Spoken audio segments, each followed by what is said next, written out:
আসসালামু আলাইকুম রহমতুল্লাহি বারাকাতু। প্রিয় ভিউয়ার্স, আশা করি সবাই ভালো আছেন, সবাই ভালো থাকেন, সুস্থ থাকেন।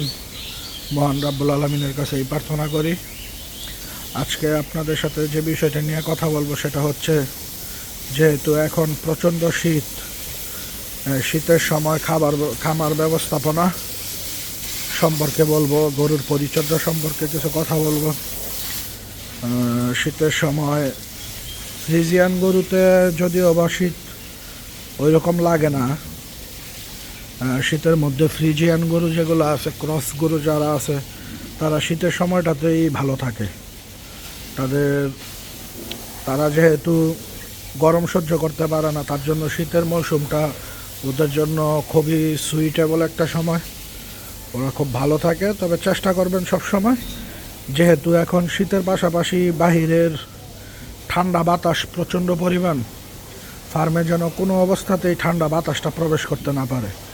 এই জন্য আমরা যেটা করে থাকি, আমরা খামারের চতুর্দিক দিয়ে তেরপল দিয়ে দিয়েছি। এটা আমরা সন্ধ্যার দিকে, যেহেতু রাতের বেলা প্রচণ্ড বাতাস, ঠান্ডা বাতাস বয়, এই জন্য আমরা রাতের বেলা যেটা করি, সন্ধ্যার দিকে আমরা তেরপলগুলো নামিয়ে দিই, আর সকালবেলা আবার তেরপলগুলো উঠাইয়ে দিই। সকালবেলা উঠানোর মূল কারণ হচ্ছে সেটা হচ্ছে ফার্মে যেন কোনো অ্যামোনিয়া গ্যাস তৈরি না হতে পারে। যেহেতু রাতের বেলা দীর্ঘ সময় ফার্মে গরুগুলো থাকে, ওরা ওদের পায়খানা টায়খানা থাকে, প্রস্রাব থাকে, এগুলোর মাধ্যমে একটা বাজে অ্যামোনিয়া গ্যাস তৈরি হয়।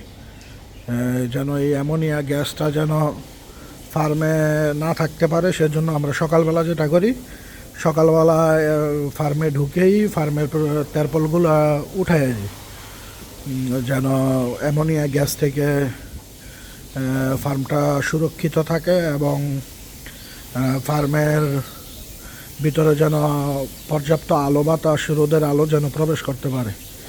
সেজন্য আমরা সকালবেলায় পর্দা উঠাই দিই।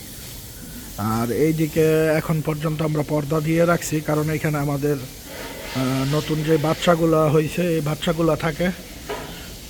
এই জন্য আমরা এই দিকের পর্দাটা আর উঠাই না, এদিকে পর্দাটা লাগানোই থাকে।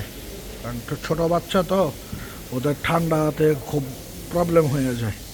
এই জন্য এদিকে পর্দা লাগানো আছে, আর বাকি পর্দাগুলো আমরা উঠাইয়ে দিছি। আর শীতের মধ্যে আপনারা সব সময় চেষ্টা করবেন, গরু যেহেতু শীতের মধ্যে পর্যাপ্ত পরিমাণ পানি খেতে চায় না, সেক্ষেত্রে আপনারা চেষ্টা করবেন সরাসরি ঠান্ডা পানিটা গরুকে না দেওয়ার জন্য। মোটর, যদি আপনাদের মোটর থাকে, সেক্ষেত্রে আপনারা মোটরটা 2 মিনিট চালিয়ে ঠান্ডা পানিটা বের করে দেন, দেখবেন যে কুসুম গরম পানি আসতেছে, ওই পানিটা দেওয়ার চেষ্টা করবেন, ইনশাল্লাহ গরু পানি খাবে। আর নয়তোবা যাদের 2-4টা গরু আছে, টিউবওয়েল থেকে টিউবওয়েল চাপ দিয়ে দিয়ে পানি ফেলে দেন, পানিটা নিলে তখন কিন্তু এই শীতের দিনে গরম পানি বের হয়, ওই গরম পানিটা দেওয়ার চেষ্টা করবেন। আর যারা দেশি গরু লালন পালন করেন, তারা সেক্ষেত্রে শীতের দিনে দেশি গরুতে শীত একটু বেশিই লাগে, ওরা শীত সহ্য করতে পারে না। তার জন্য চেষ্টা করবেন বাহিরে রোদ উঠলে রোদের মধ্যে বেঁধে রাখতে। রোদের মধ্যে থাকলে গরুর শরীরে শীতটা কম লাগে। আর নয়তো বা ঘরের চারদিক দিয়ে পর্দাটা নিয়ে দিবেন এবং সকালবেলা সেই পর্দা উঠিয়ে দিবেন, যেন ঘরে আলো বাতাস প্রবেশ করতে পারে। আর গরুকে পর্যাপ্ত পরিমাণ কাঁচা ঘাস, সাথে কিছু খড় দিবেন, যেন গরু জাবর কাটতে পারে। গরু যত জাবর কাটতে পারবে ভালো, তত গরু হজম ভালো হবে, ওর পাকস্থলীতে গ্যাস হবে না, ওর শারীরিক থাকবে ভালো। এই জন্য সবসময় আর গাভী গরুকে পর্যাপ্ত ঘাস দেওয়ার চেষ্টা করবেন। গাভী গরুতে ঘাসের বিকল্প নাই, ঘাস ছাড়া গাভী গরু লালন পালন করতে পারবেন না। পর্যাপ্ত পরিমাণ ঘাস দিবেন। আর দানাদার খাবার, পানি অল্পতে একটু মাখো মাখো করে দেওয়ার চেষ্টা করবেন, যেন সম্পূর্ণ খাবারটা গরু খেয়ে নেয়। ধন্যবাদ সবাইকে। আপনারা সবাই ভালো থাকবেন এবং আমাদের জন্য দোয়া করবেন। আমরা আপনাদের জন্য দোয়া করি, আল্লাহ সবাইকে ভালো রাখুক, সুস্থ রাখুক এবং সবার মনের আশা পূরণ করুক আল্লাহ। দেশে নতুন নতুন খামারি তৈরি হবে, উদ্যোক্তা তৈরি হবে, তবেই তো আমাদের দেশ দুধে মাংসে স্বয়ংসম্পন্ন হবে, দেশের আমিষের চাহিদা পূরণ হবে। এই প্রত্যাশাই মহান রাব্বুল আলামিনের কাছে। আপনারা সবাই ভালো থাকবেন এবং আমাদের চ্যানেলটাকে সাবস্ক্রাইব করে লাইক, শেয়ার, কমেন্ট করে দিবেন। ভালো ভালো মন্তব্য, আপনাদের ভালো মন্তব্যগুলো আমাদের কমেন্টসের মাধ্যমে জানাবেন। হয়তো বা আমাদের কিছু ভুল থাকতে পারে, ভুলের ঊর্ধ্বে তো আর মানুষ নয়, ভুল থাকতেই পারে।